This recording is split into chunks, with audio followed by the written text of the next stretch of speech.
C'est chaud. On peut pas faire mieux.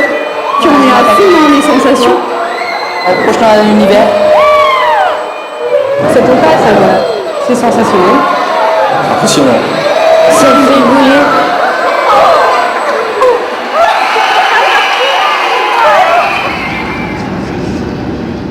Augsbourg, novembre 2002. Le Futuroscope découvre pour la première fois un monstre d'acier nommé Robocoaster. C'est là, à proximité de Munich, que KUKA pouponne son joyau tout droit sorti de l'industrie automobile. Avec ses congénères, ce géant de fer au mouvement incroyable répète ses gammes dans d'immenses hangars transformés en nurseries pour robots débutants. Alors la première réaction que j'ai eue par rapport à cet objet, c'est la sensation qu'on peut avoir quand on voit un objet d'un beau design. Donc vraiment la première impression, c'était de dire mince, c'est beau. En plus c'est drôle, mais c'est beau contrairement à un manège ou autre chose, et ça ressemble vraiment pas à ça. Pendant un an, les dirigeants du Futuroscope gardent un œil attentif sur la dernière merveille de KUKA, le leader européen de la robotique. Avec une seule préoccupation, mettre en valeur ce bras articulé long de 7 mètres, détourné de sa fonction industrielle. Ne faisons pas comme les autres, nous sommes le Futuroscope, il faut être différent, il faut étonner. Et qu'est-ce qui, dans l'univers proche du monde des loisirs, peut être intéressant pour nous? Il y a eu cette belle pub télévision avec cette formidable machine qui venait dessiner une voiture. On a vu là une prouesse technique qui nous a interpellés. Nous sommes allés voir ce robot sur place, on s'est rendu compte de ses performances, de la sûreté aussi de l'appareil, et puis on a vu aussi que c'était un peu trop limité, parce que précisément trop fonctionnel, trop industriel. D'où l'idée ensuite d'apporter une valeur ajoutée artistique, et c'est là qu'on s'est engorgé pour rajouter cette dimension-là.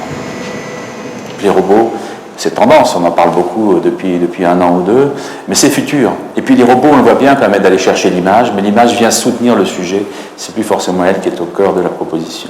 Donc les robots, c'est retour du futur au Futuroscope, et en cela, c'est évidemment un symbole pour l'avenir. Ils font peur, ils font rêver, ils fascinent.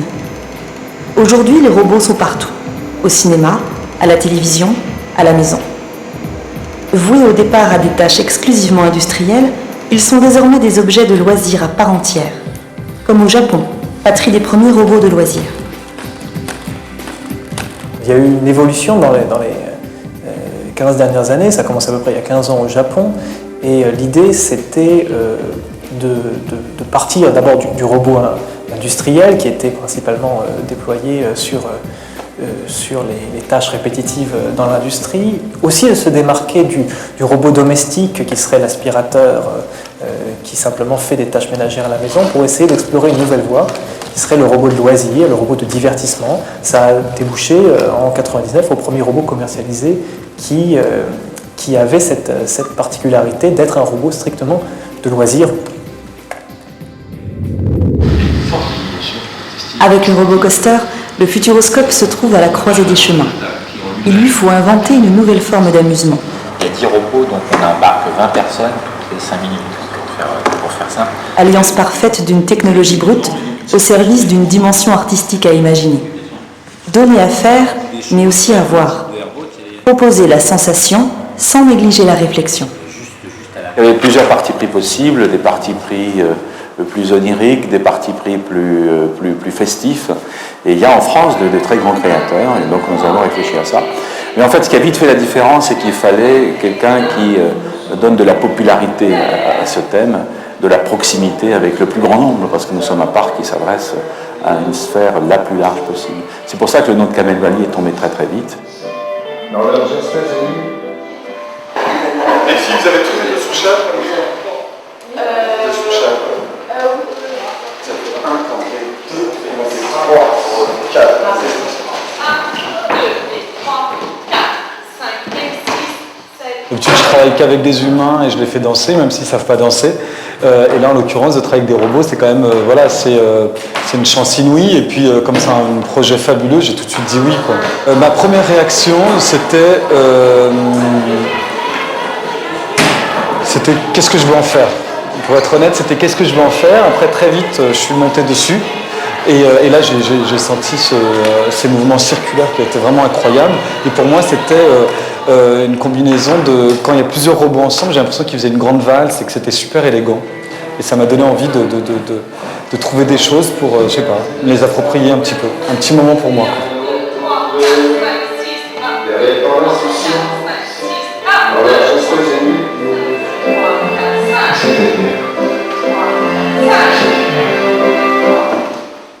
Kamel Wally, il consacre encore plus la notoriété du Futuroscope parce que c'est un grand chorégraphe connu dans le monde entier.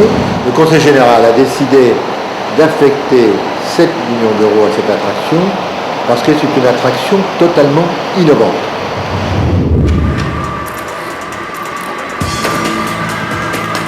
Le projet Danse avec les robots est né. Un nouveau pavillon va voir le jour au Futuroscope. Un événement en soi qui va mobiliser des dizaines de personnes pendant plusieurs mois. L'ouverture est prévue en avril 2006. Une course contre la montre s'engage. Dans 15 mois, 10 robots vont danser sur des chorégraphies de Kamel Wally dans un écrin dédié à ce mariage inédit. C'est Denis Laming, l'architecte historique du Futuroscope, qui est chargé d'imaginer le pavillon Danse avec les robots. Un challenge excitant pour le père du Kinémax, de l'Omnimax et de la Girotour. En architecture, le contenu influe toujours sur le contenant. Sinon, il y a une sorte de rupture qui va être ressentie par le visiteur. En ce qui concerne RoboCoaster, nous avons cherché l'unité la plus grande entre l'architecture extérieure et ce qui se passe à l'intérieur. Alors comment ? Eh bien, par l'implantation, la forme, les matériaux, les reflets, les jeux d'ombre et de lumière. Ce sont donc des miroirs, ce sont des jeux d'ombre et de semi-transparence, ce sont des couleurs métallisées avec des touches de sombre et de noir, et c'est toute une scénographie dans le parcours du visiteur, entre l'entrée jusqu'à l'embarquement. Il y a une notion que je voulais tout de suite apporter, c'était l'espace dans lequel on allait rentrer, donner en même temps une notion théâtrale d'un théâtre moderne, mais en même temps une notion assez déséquilibrante de l'espace, c'est-à-dire qu'on rentre dans un espace, déjà visuellement l'inspiration que Denis Laming nous a soufflé sur le bâtiment qu'il était en train de faire, c'est confirmé, le spectateur tout de suite se sent dans un autre univers.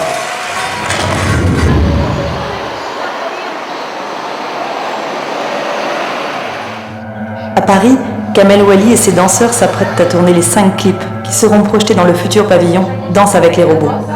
La tension monte d'un cran. Les chorégraphies sont filmées avec 4 caméras distinctes pour être ensuite reproduites sur un écran long de 33 mètres. Du jamais vu. Donc on va te laisser seul la grue sur les 3 premiers morceaux. D'accord. J'ai beaucoup de pression. Pour ça, je t'en mets pas plus. Bon, allez, on est parti. Voilà. Tu peux te préparer.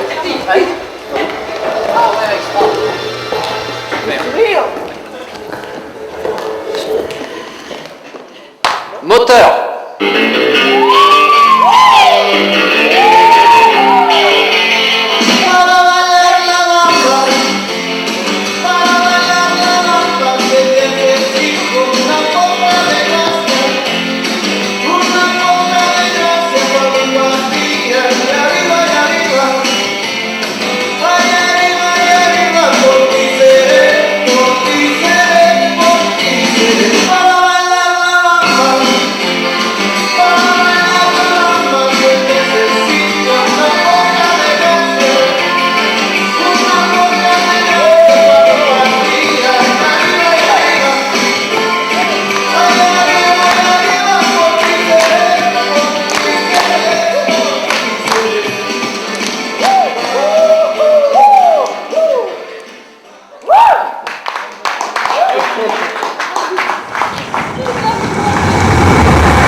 Pendant ce temps-là, au siège de KUKA,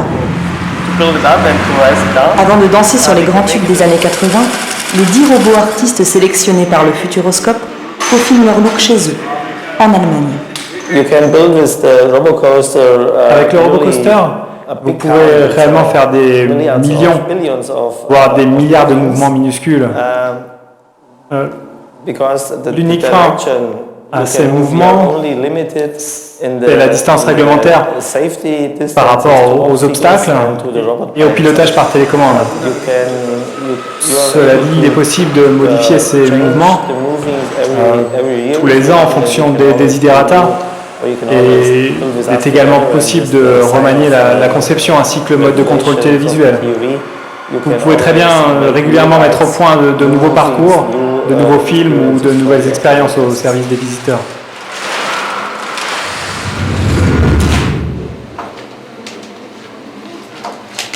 Avec des danseurs aussi doués, la tâche des scénographes et du chorégraphe consiste maintenant à recréer l'univers d'une salle de danse moderne. Dans la notion d'attraction, tout de suite il y a eu cette notion de balle, puisqu'on avait quand même 10 robots.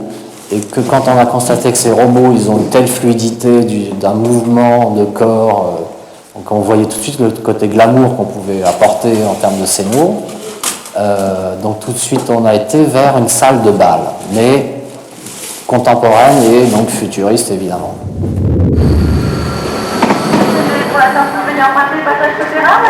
30 novembre 2005. La course contre la montre continue. Les clips sont dans la boîte. Les robots dans les starting blocks. Et Kamel Wally effectue un premier tour du propriétaire. Bien, je vous invite à rentrer dans le futur pavillon Danse avec les robots.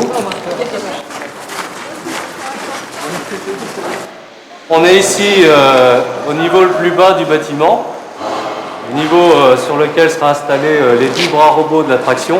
En fait, on est sur la piste de danse de la future attraction.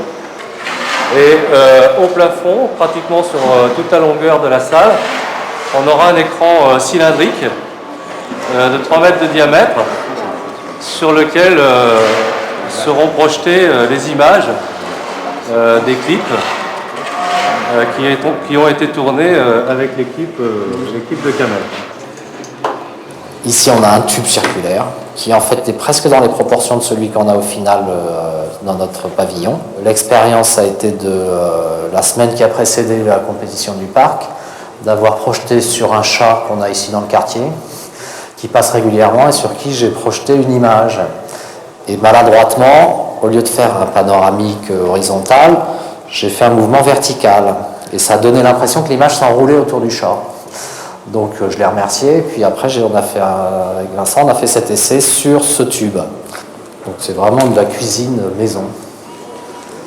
Donc la plateforme de chargement sur le robot, c'est là, vous avez bien compris. Donc les robots viennent se prosterner devant le visiteur qui va embarquer depuis ce niveau-là. Et ceux qui ne voudront pas le faire sont donc au niveau où travaillent les gens, là, Jean-Pierre? Oui, tout à fait. Voilà. Au niveau... Sans le casque? Moi j'aime bien le casque, ça m'amuse moi.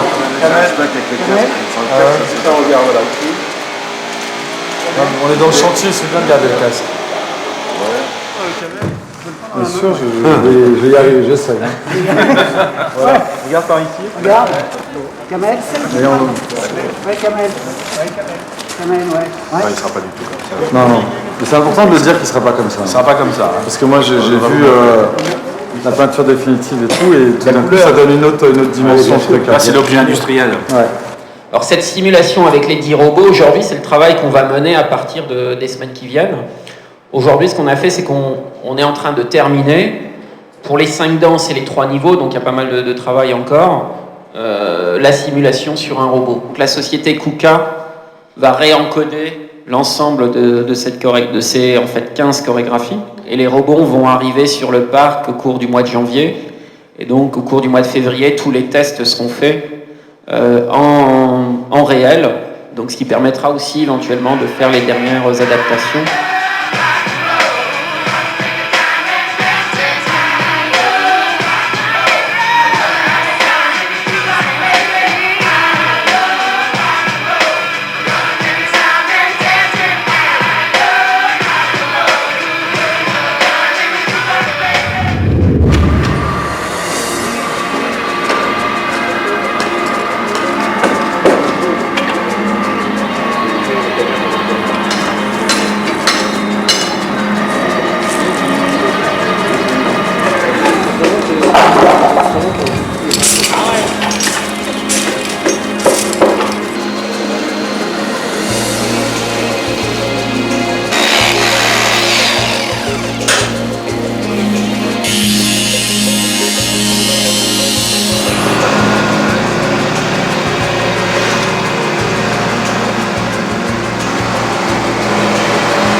les artistes robots découvrent leur futur théâtre d'expression. L'alchimie est en cours.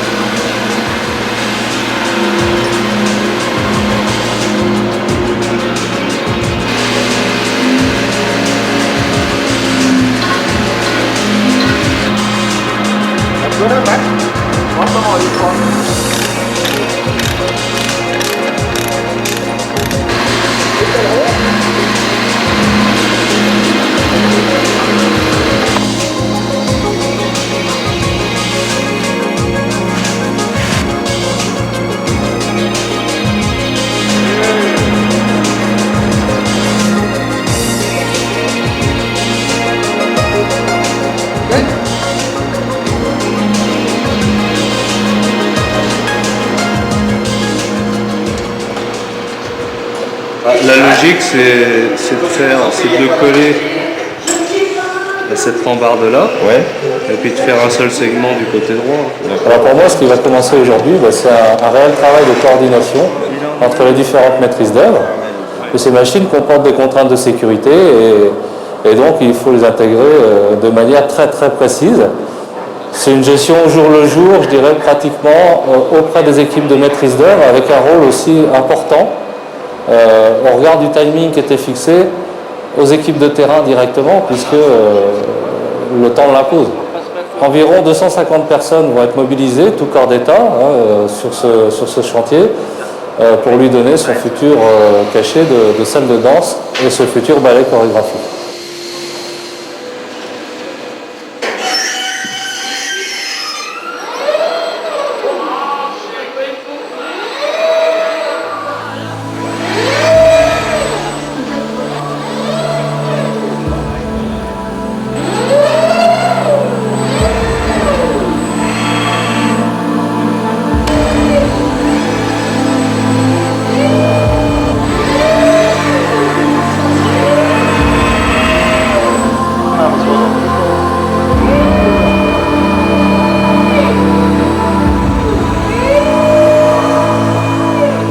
Enfin, après une semaine de travail non-stop, les ingénieurs de KUKA donnent vie au premier robot danseur du pavillon.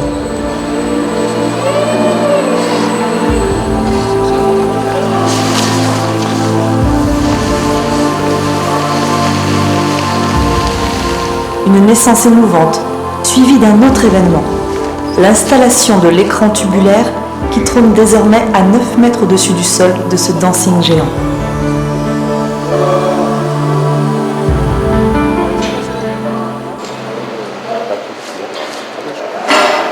Il est beau ce tube-là. Super. Pas de temps à perdre. Après quelques tours de chauffe, les robots danseurs accueillent leurs premiers visiteurs. En l'occurrence, l'équipe de scénographes de BCBJ. En fait, on dit qu'on est assez content que du résultat. T'es content? Parce que t'as un effet de surprise quand même de... Parce que la dernière fois qu'on est venu, il n'y avait pas le tube et pas les robots. Ouais, et puis on n'avait pas vu le Magic Mirror installé. Ok.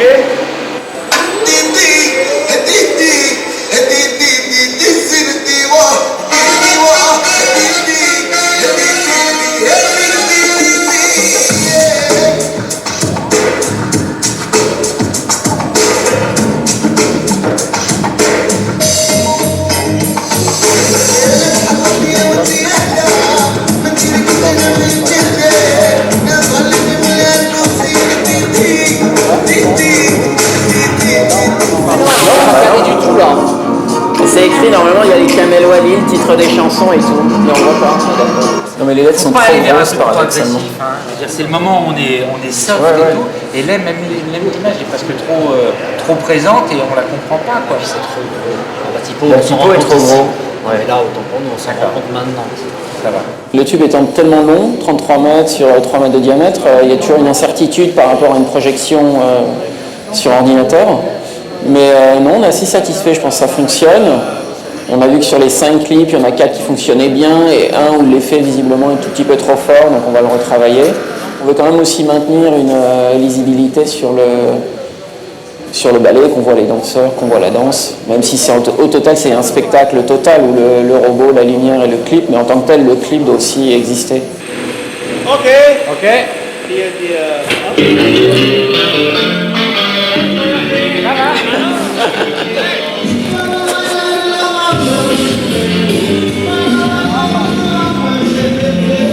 Ouais.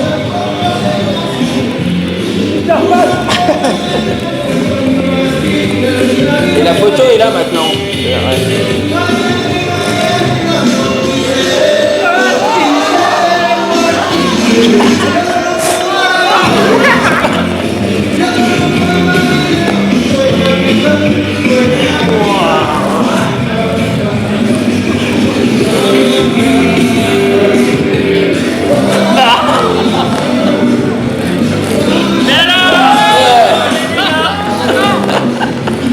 Ah, c'est bon. Hein.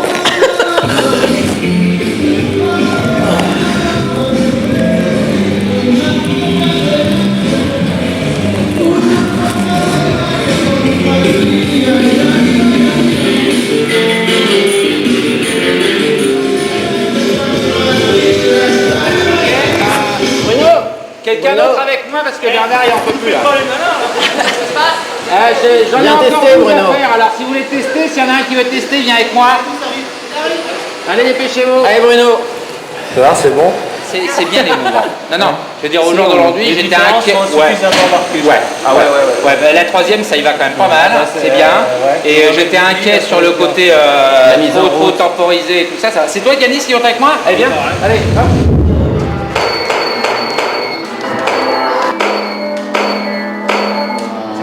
À mon avis, vous essayer d'occuper l'espace.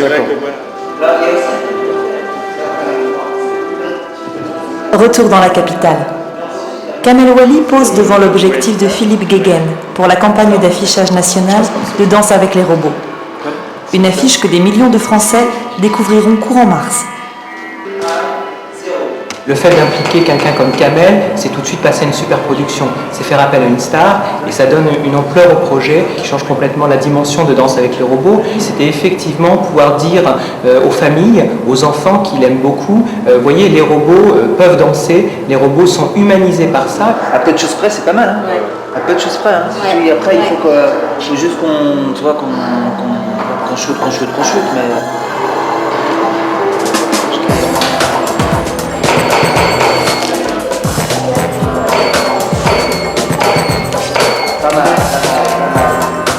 Que là où... Mais là, parce que la version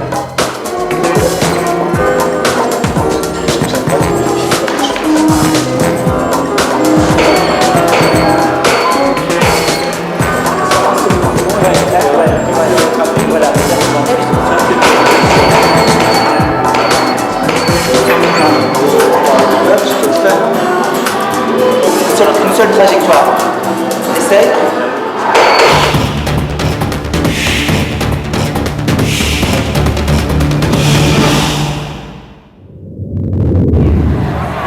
Pendant ce temps-là, au Futuroscope, les premiers visiteurs du parc découvrent l'univers des robots.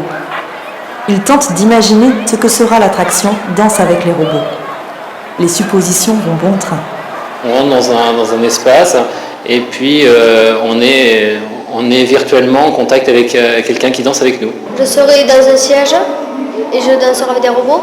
Il y aurait des robots qui danseraient sur la danse de Kamel Ouali, d'après ce que j'ai entendu. Un robot serait en face de moi et m'apprendrait à danser ou imiterait ma danse. Tu imagines des robots qui sont en train de danser? Ouais. Et puis nous, on doit faire pareil. On pourrait bouger et puis ils nous apprendraient à danser. Et à un moment donné, on fasse une vraie danse à deux, le robot et moi. Salsa, disco et hip-hop, je trouve que c'est des danses super pour être accompagné avec des robots. Je suis impatient de le faire et j'espère même le faire avant le 29 mars. J'aime bien faire partie des cobayes.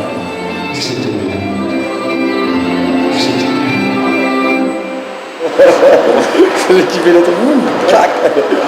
C'est super. Hein.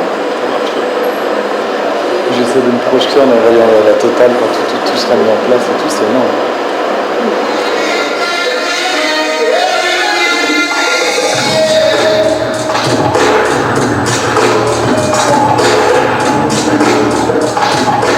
L'homme qui fait danser les robots découvre ses élèves en rang serré. Des élèves prêts à montrer à Kamel Ouali qu'ils ont parfaitement assimilé ses cours de rock, de salsa et de disco.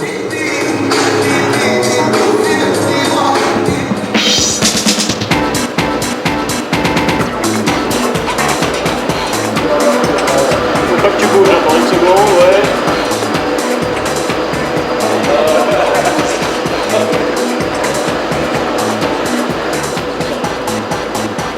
Le plus speed.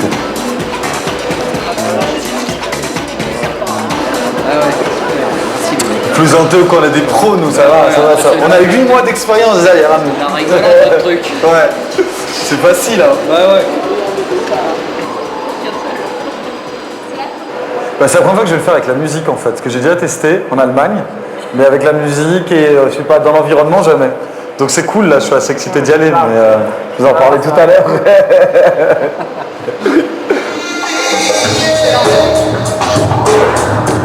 Hoppa!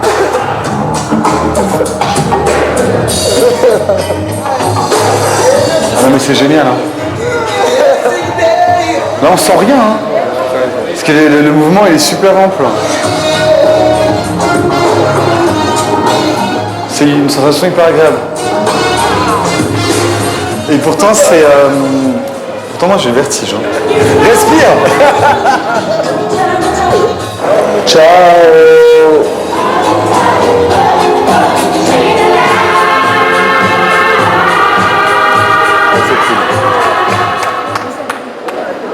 Non mais c'est cool hein. En tout cas il y a un truc dont je suis sûr, c'est qu'ils passeront un super moment les gens. Parce que voilà, c'est inhabituel et qu'ils sont vraiment jolis à regarder.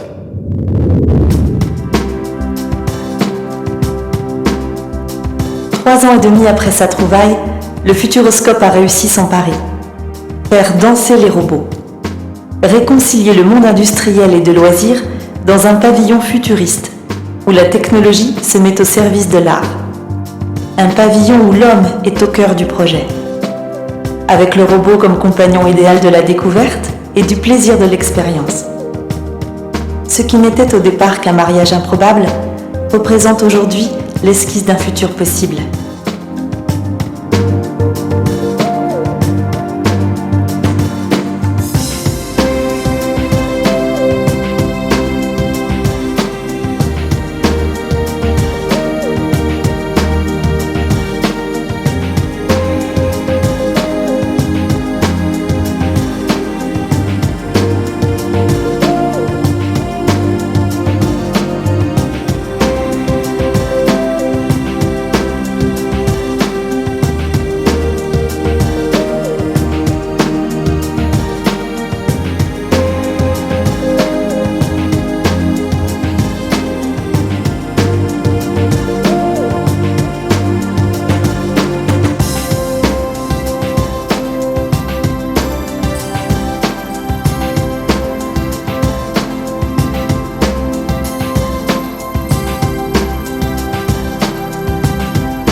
C'est chaud.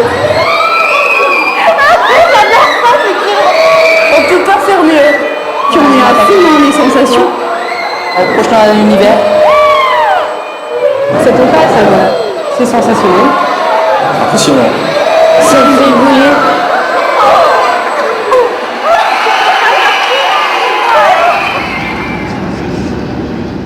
Augsbourg, novembre 2002. Le Futuroscope découvre pour la première fois un monstre d'acier nommé RoboCoaster. C'est là, à proximité de Munich, que KUKA pouponne son joyau tout droit sorti de l'industrie automobile. Avec ses congénères, ce géant de fer au mouvement incroyable répète ses gammes dans d'immenses hangars transformés en nurserie pour robots débutants. Alors la première réaction que j'ai eue par rapport à cet objet, c'est la sensation qu'on peut avoir quand on voit un objet d'un beau design.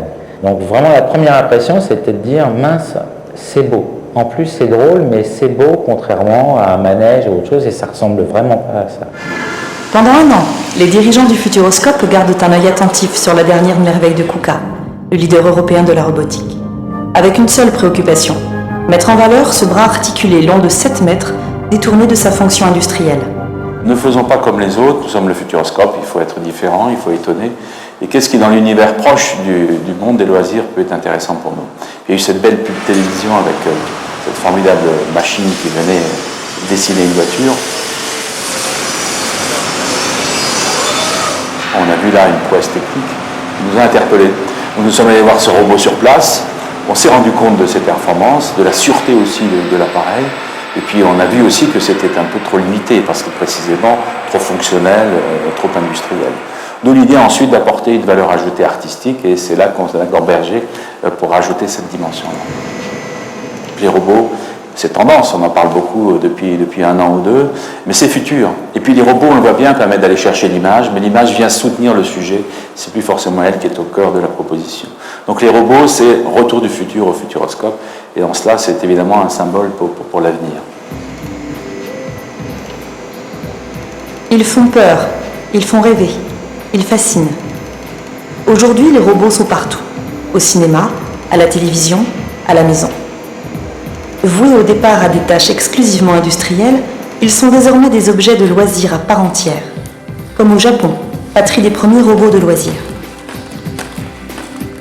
Il y a eu une évolution dans les 15 dernières années, ça commence à peu près il y a 15 ans au Japon, et l'idée c'était de partir d'abord du robot industriel qui était principalement déployé sur les tâches répétitives dans l'industrie, aussi de se démarquer du robot domestique qui serait l'aspirateur qui simplement fait des tâches ménagères à la maison, pour essayer d'explorer une nouvelle voie qui serait le robot de loisir, le robot de divertissement. Ça a débouché en 1999 au premier robot commercialisé qui avait cette particularité d'être un robot strictement de loisir. Avec le RoboCoaster, le Futuroscope se trouve à la croisée des chemins. Il lui faut inventer une nouvelle forme d'amusement. Il y a 10 robots, donc on embarque 20 personnes toutes les 5 minutes, pour faire simple. Alliance parfaite d'une technologie brute au service d'une dimension artistique à imaginer. Donner à faire, mais aussi à voir. Proposer la sensation sans négliger la réflexion. Il y avait plusieurs partis pris possibles, des partis pris plus oniriques, des partis pris plus festifs. Et il y a en France de très grands créateurs, et donc nous avons réfléchi à ça. Mais en fait, ce qui a vite fait la différence, c'est qu'il fallait quelqu'un qui donne de la popularité à ce thème, de la proximité avec le plus grand nombre, parce que nous sommes un parc qui s'adresse à une sphère la plus large possible. C'est pour ça que le nom de Kamel Wally est tombé très très vite. Et si vous avez tous les deux sous-chats comme ça? Deux sous-chats. Ça fait 1, 2, 3, 4. 1, 2, 3, 4, 5, 6, 7. D'habitude, je travaille qu'avec des humains et je les fais danser, même s'ils ne savent pas danser. Et là, en l'occurrence, de travailler avec des robots, c'est quand même, voilà, c'est une chance inouïe. Et puis, comme c'est un projet fabuleux, j'ai tout de suite dit oui, quoi. Ma première réaction, c'était qu'est-ce que je veux en faire? Pour être honnête, c'était qu'est-ce que je veux en faire? Après, très vite, je suis monté dessus. Et là, j'ai senti ces mouvements circulaires qui étaient vraiment incroyables. Et pour moi, c'était une combinaison de... Quand il y a plusieurs robots ensemble, j'ai l'impression qu'ils faisaient une grande valse et que c'était super élégant. Et ça m'a donné envie de trouver des choses pour, je sais pas, me les approprier un petit peu. Un petit moment pour moi.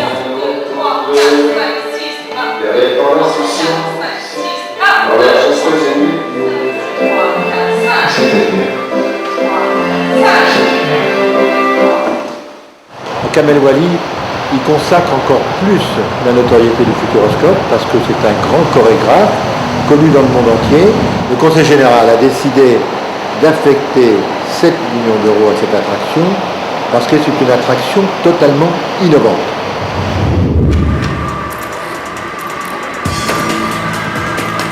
Le projet Danse avec les robots est né. Un nouveau pavillon va